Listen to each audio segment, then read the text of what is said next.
Hi everybody, Michael Brown back with you. Welcome back to Educator.com's Adobe Photoshop Elements Beginning and Intermediate course. So we've gone through the organizer, the program that gets your images into Photoshop Elements and you sort them, rate them, get down and find your best images. Now it's time to get to the portion of Photoshop Elements where you do all of your work and turn those images into great pieces of art, and that's the photo editor. We're looking at the welcome screen here, and all we're going to do is click on Photo Editor, and this is what you will see as the default opening. If you look at it right now, we're going to start right off the bat by looking right across the center above this is called the document window, where this document is residing. You see three buttons, and the highlighted button is Quick. By default, it opens up at Quick. These are three different editing modes that are available. We'll be talking about all of this in detail in a couple of other lessons. This lesson is an overview of the photo editor workspace.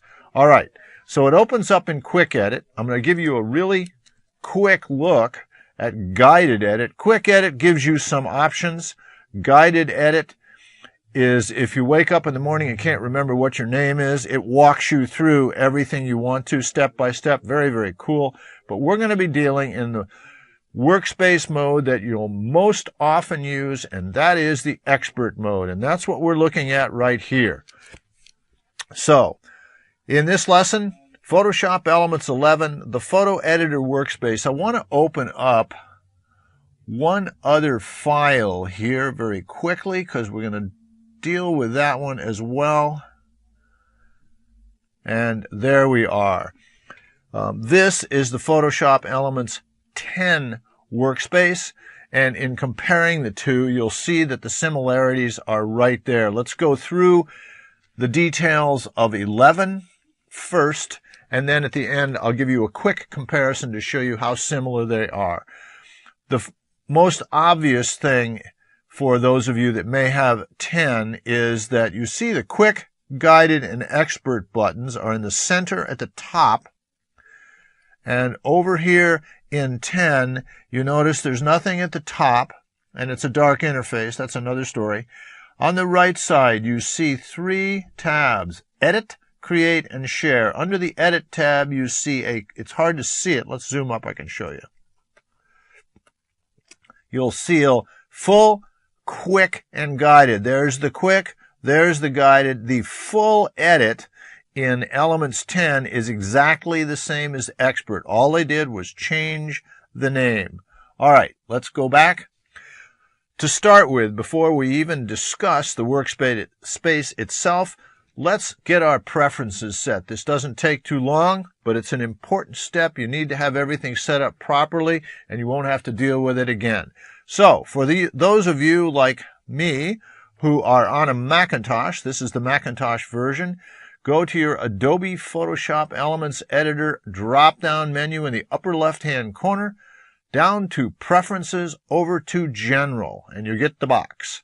For those of you on PCs, under your Edit menu down at the bottom, you will see the Preferences button right there, come up with the same window. All right.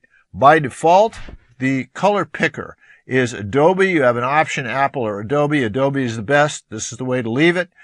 Step back and forward. I'll identify what that is.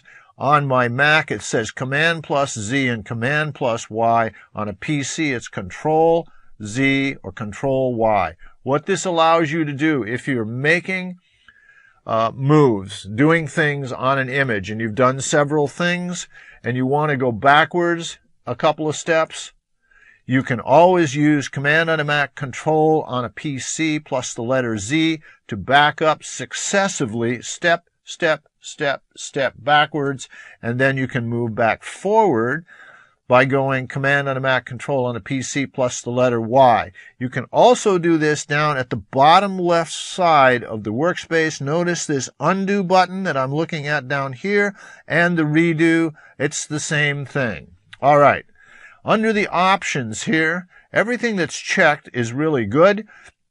I would suggest those of you that have a mouse, And you do have a scroll wheel. You might want to check this one. This allows you to zoom the image in and out with your scroll wheel. I use a graphics tablet. This is a Wacom graphics tablet. I highly recommend these if you're going to be working extensively with images and want to do precision work. It works just like drawing. This is a pen, and you notice I can draw circles. I can draw with extreme precision and accuracy, do my double clicks, everything you can do with a mouse or with a, I hate them, touchpad. You can do much better with a graphics tablet. You might look into it. The best ones are by Wacom, W-A-C-O-M. This is the high-end version, Intuos, I-N-T-U-O-S. They have a slightly lesser resolution version called Bamboo. Either one works fabulously. All right, so that's the zoom with scroll wheel. On the left side,